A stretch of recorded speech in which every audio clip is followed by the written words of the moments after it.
The Russian Sleep Experiment, an unnerving tale of desperation and madness.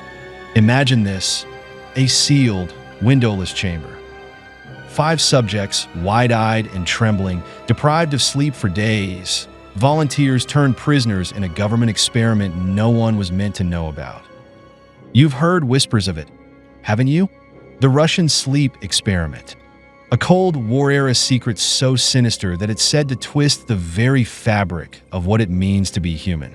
But let me warn you, once you hear this story, you may never sleep the same way again.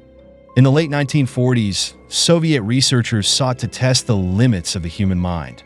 They devised a grotesque experiment to study the effects of prolonged sleep deprivation. 5 prisoners, promised freedom in exchange for participation, were locked inside a chamber and exposed to a stimulant gas designed to keep them awake indefinitely. It wasn't long before the subjects began to crack under the pressure of sleeplessness.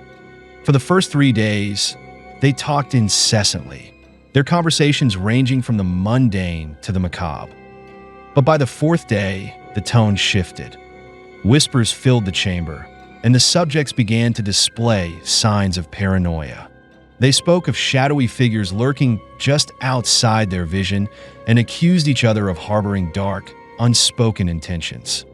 By the 6th day, the screaming began. Not cries of fear or pain, but guttural, animalistic howls that echoed through the sterile lab like a haunting dirge. Then, as suddenly as it started, the screaming stopped. The subjects grew eerily silent, save for the occasional raspy muttering, always directed toward the hidden microphones. When the researchers peered inside on the 15th day, they were met with a vision that defied comprehension. What had once been 5 ordinary men were now grotesque parodies of humanity. Their skin hung loose, shredded in places where they had clawed at themselves in frenzied desperation. One man's fingertips were worn to the bone, his bloody handprints smeared across the steel walls, a testament to his frantic attempts to escape his own madness.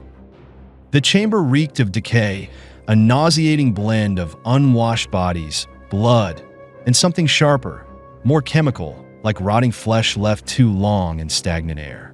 In the center of the room, a pile of organs glistened under the harsh fluorescent lights.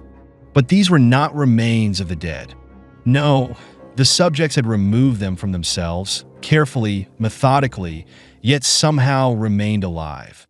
Their stomachs were torn open, viscera spilling onto the floor, yet they moved with unnatural precision, as if they had transcended the limits of human biology.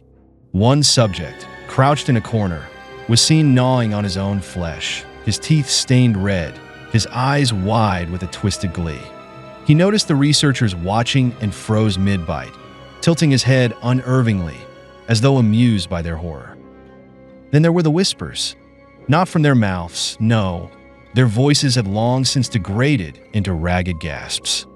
Instead, the sounds came from the walls, from the air itself, an eerie chorus of words and languages the researchers couldn't identify.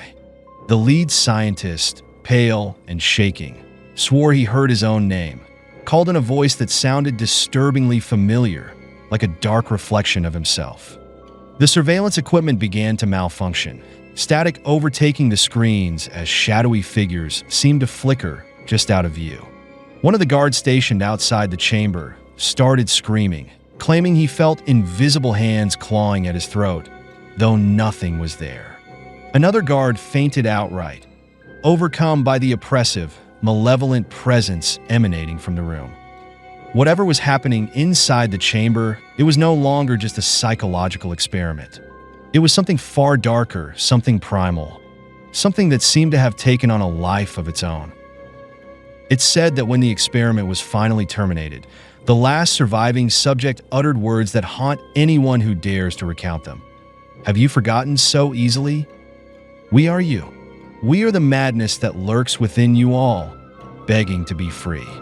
We are what you hide from in your beds every night. The researchers silenced the chamber forever. But the legend?